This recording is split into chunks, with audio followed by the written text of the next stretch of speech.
Hello बच्चों, कैसे हैं आप। आज मैं आपको सुनाऊंगी कंजूस और उसके सोने की कहानी। एक गांव में एक अमीर ज़मींदार रहता था। वो जितना अमीर था उतना ही कंजूस भी। अपने धन को सुरक्षित रखने का उसने एक अजीब तरीका निकाला था। वह धन से सोना खरीदता और फिर उस सोने को पिघालकर उसके गोले बनाकर अपने खेत में एक पेड़ के नीचे गड्ढा खोदकर डाल देता था। रोज़ खेत जाना और गड्ढे को खोदकर सोने के गोलों की गिनती करना उसका दिनचर्या का हिस्सा था। इस तरह वो सुनिश्चित करता था कि उसका सोना सुरक्षित है।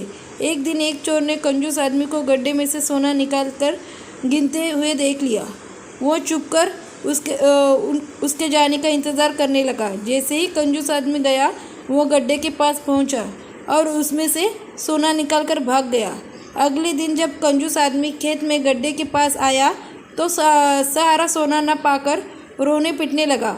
उसके रोने की आवाज़ वहाँ से गुजरते एक राहगीर के कानों में पड़ी तो वह रुक गया। उसने कंजूस आदमी से रोने का कारण पूछा तो कंजूस आदमी ने बोला, मैं लूट गया, बर्बाद हो गया। कोई मेरा सारा सोना लेकर भाग गया।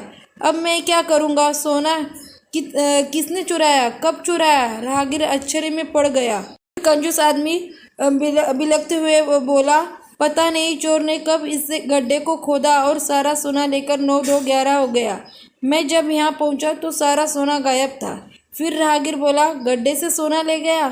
तुम अपना सोना यहाँ गड्ढे में क्यों रखते हो, अपने घर पर क्यों नहीं रखते। वहाँ ज़रूरत पड़ने पर तुम उसका आसानी से उपयोग कर सकते हो। कंजूस आदमी बोला, मैं अपने सोने को कभी हाथ नहीं लगाता। मैं उसे सहेज कर रखता हूँ और हमेशा रखता, यदि वो चोर उसे चुरा कर नहीं ले जाता। यह बात सुनकर राहगीर ने ज़मीन से कुछ कंकड़ उठाए और उसे उस गड्ढे में डालकर बोला, यदि ऐसी बात है तो इन कंकरों को गड्ढे में डालकर गड्ढे को मिट्टी ढक दो और कल्पना करो कि यही तुम्हारा सोना है, क्योंकि इनमें और तुम्हारे सोने में कोई अंतर नहीं। यह भी किसी काम का नहीं है और तुम्हारा सोना भी किसी काम का नहीं था। उस सोने को तुमने कभी कोई उपयोग ही नहीं किया, नहीं करने वाले थे। उसका होना न होना बराबर था। स्टोरी का तात्पर्य है, जिस धन का कोई उपयोग ना हो उसकी कोई मोल नहीं। अगर स्टोरी अच्छी लगी हो तो प्लीज़ लाइक और सब्सक्राइब।